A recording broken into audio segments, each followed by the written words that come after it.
A retired couple walks into your office with a $1.5 million investment portfolio and an $800,000 paid off home. Most retirement planning is going to spend a tremendous amount of time analyzing that $1.5 million. How much can they safely withdraw? When should they claim Social Security? Should they do Roth conversions? What happens if the market drops? How much should they keep in cash? But what about the other $800,000? Is that simply a house?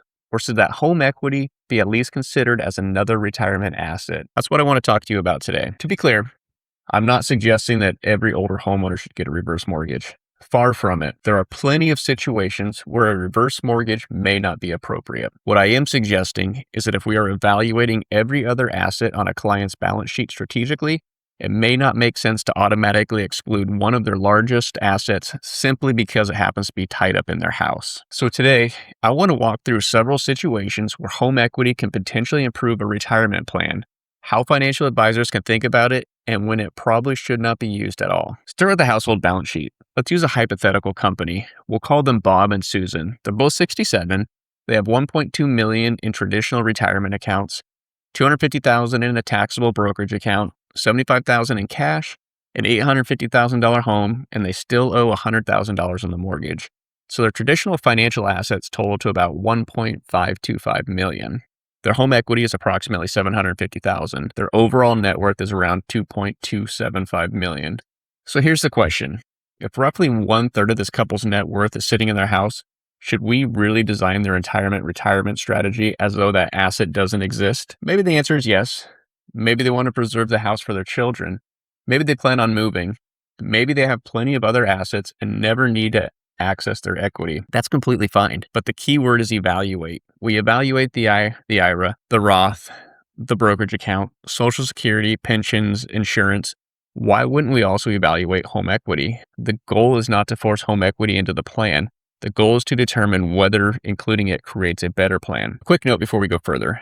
A HECM is generally available to homeowners age 62 and older, secured by their principal residence, and the available amount depends on factors including the youngest borrowers or eligible non-borrowing spouse's age, the expected interest rate, and the maximum claim amount. So keep that in mind as we walk through these scenarios. One of the clearest examples of sequence of returns risk. If a client retires and the market performs poorly during the first several years, the damage can be significantly greater than experiencing those same negative returns later, because now the client is withdrawing money while the portfolio was falling.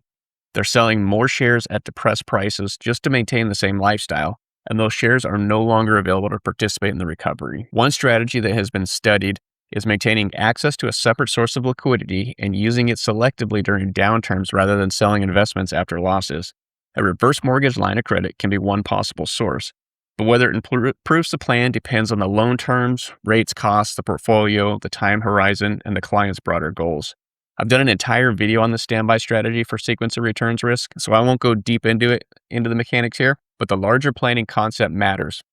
The client may not need the money today.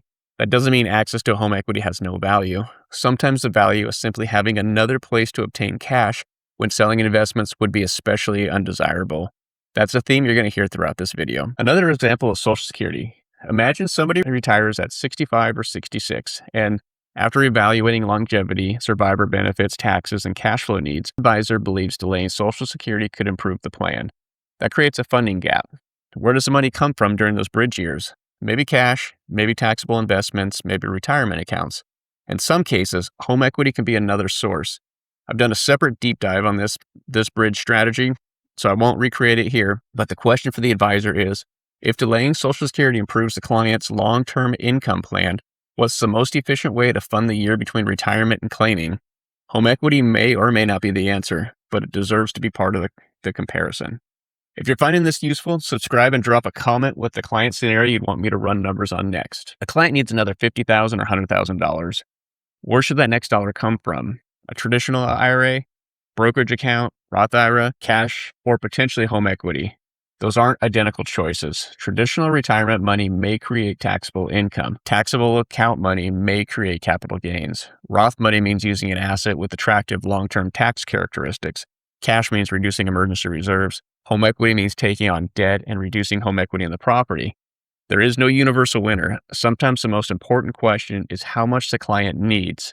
It's where the next dollar should come from. Let's take it further. Suppose Bob and Susan's advisor wants to execute Roth conversions. They're retired, taxable income is currently low, and required minimum distributions are still years away. Say the advisor wants to convert $80,000 this year, but Bob and Susan also need an additional $50,000 for living expenses and a major home repair. That $50,000 also comes from the traditional IRA. Now you're combining an $80,000 conversion with another $50,000 distribution. That's $130,000 interacting with the client's taxable income picture. So could the advisor execute the conversion while sourcing spending needs elsewhere? Maybe the brokerage account, maybe cash, maybe home equity. This isn't about saying a reverse mortgage always makes conversions better. It doesn't. It's about recognizing that liquidity decisions and tax decisions interact. A similar issue arises when Medicare higher income can create Part B and Part D premiums through IRMAA. Reverse mortgage advances are generally loan proceeds rather than taxable income, unlike pre-tax IRA distributions. That distinction may matter when modeling taxable income in IRMAA, but it does not make borrowing free. Interest, mortgage insurance costs, closing costs, and reduced home equity all have to be considered. But when you're evaluating the household's balance sheet, these are the trade-offs worth modeling. Should the client pay off their mortgage before retirement? Someone says, I don't want a mortgage in retirement. I understand that emotionally, but the planning question is, what does it cost to eliminate it? Say a client has a $300,000 mortgage. They could pull $300,000 from their portfolio and pay it off.